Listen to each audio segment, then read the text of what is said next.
बांसवाड़ा, डूंगरपुर। देखिए, ये कुछ एक मुद्दे हैं जिनके ऊपर अभी जिसको कहते हैं कि जांच चल रही है, और मैंने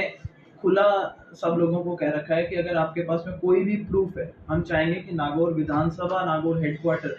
जितने भी भ्रष्ट अधिकारी कर्मचारी हैं और उसके साथ में जनप्रतिनिधि हैं, वो सामने आने चाहिए। हम चाहेंगे यहाँ पे एक अच्छा सुशासन दिया जा सके, और अगर आपके भी अगर संज्ञान में ऐसी कोई चीज आती है तो आप मेरे संज्ञान में लेकर के आए, उस पर एक्शन करने का मेरा मुख्यमंत्री से एक विधायक अपनी अगर कोई बात बंद लिफाफे में अगर उनके सामने पेश करता है तो ये बिल्कुल उसका अधिकार है करने का। जिसने उसको लीक करा है उस बारे में भी सूचना मिल चुकी है। कुछ लोगों ने उससे पहले ही ये बात फैला दी थी कि भाई ऐसा ऐसा एक पत्र हमारे हाथ में आ चुका है और समय आने पर हम उसको रिलीज करेंगे,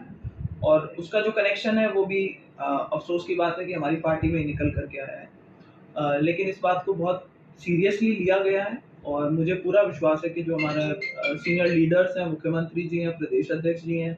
और हमारे प्रभारी राधा मोहन जी हैं, इस बात को उनके संज्ञान में लेकर आया गया है, उनको ध्यान है, और उसके ऊपर जल्दी कोई ना कोई एक्शन होना चाहिए। एक बात है कि कुछ लोग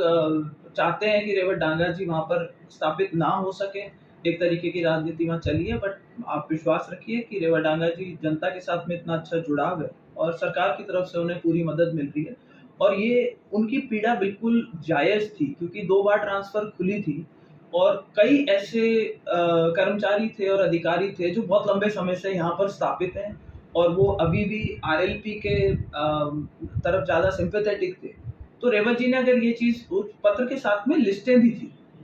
जिन जिन अधिकारियों के बारे में बताया गया था जो एक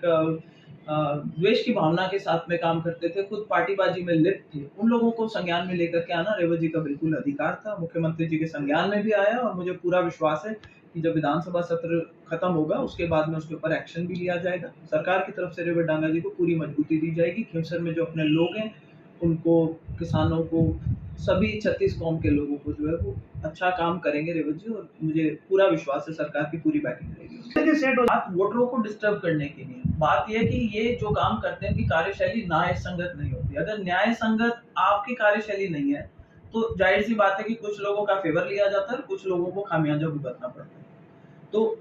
ये भी आपका कहना सही है कि ये थोड़े जुगाड़ू टाइप के होते हैं, और कोई भी पार्टी के अंदर जब सरकार होती है तो कोई लूज कड़ी देख करके उनके माध्यम से ये वापस उसी जगह पर स्थापित होने का प्रयास करते हैं, चाहे कर्मचारी हो, चाहे कुछ अधिकारी हो, चाहे पुलिस में हो। लेकिन उनका एक एक जने के जो है रिकॉर्ड वो आज की तारीख में सरकार के पास में है, और कोशिश करी जाएगी कि यहाँ छटनी हो सके, अच्छा प्रशासन लेकर के आया जा सके ताकि लोगों को ज्यादा से ज्यादा जो राज की सेवाएं वो तक पहुंचा सके। देखिए, जो पार्टी के प्रति निष्ठा नहीं रखते उनके लिए बीजेपी बहुत स्ट्रिक्ट रूप से काम करती है, और चाहे इसके अंदर हमारे खुद के नेता भी अगर लिप्त होंगे अपने व्यक्तिगत स्वार्थ के पीछे तो उनके ऊपर भी गाज गिरेगी, ऐसा मेरा मानना है, और ये आपको आने वाले समय में प्रतीत भी हो जाएगा। नहीं, ऐसा नहीं है। बात यह है कि लंबे समय से काम यहाँ पर रुके हुए थे, और एक बारी जब कोई नया व्यक्ति आता है तो चीजों को थोड़ा सेटल होने में समय लगता है। 90% काम ऐसे होते हैं जो लोकल आपका एडमिनिस्ट्रेशन सॉर्ट आउट कर देता है। लोकल एडमिनिस्ट्रेशन में कुछ लोग, मैं कहूँगी, आज भी इस तरीके के हैं जो कहने को तो इस सरकार के दौरान लगे हैं, लेकिन उसकी निष्ठा आज भी उन लोगों की भारतीय जनता पार्टी के साथ नहीं है। ये मुख्यमंत्री जी के और प्रदेश अध्यक्ष जी के संज्ञान में बात लाई जा चुकी है, और जैसा कि मैंने अभी कहा और मैं पुनः दोहराना चाहूंगी कि रेवत जी ने एक एक व्यक्ति का इस बारे में बता रखा है कि सर बहुत टिपिकल कॉन्स्टिट्यूएंसी है, उसको समझ पाना थोड़ा मुश्किल होता है, और जैसा मैंने कहा कि कोई ना कोई लूज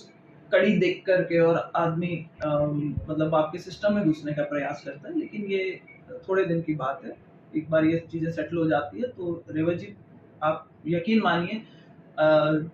एमएलए नहीं, सवाई एमएलए के बराबर में आपको काम करते हैं।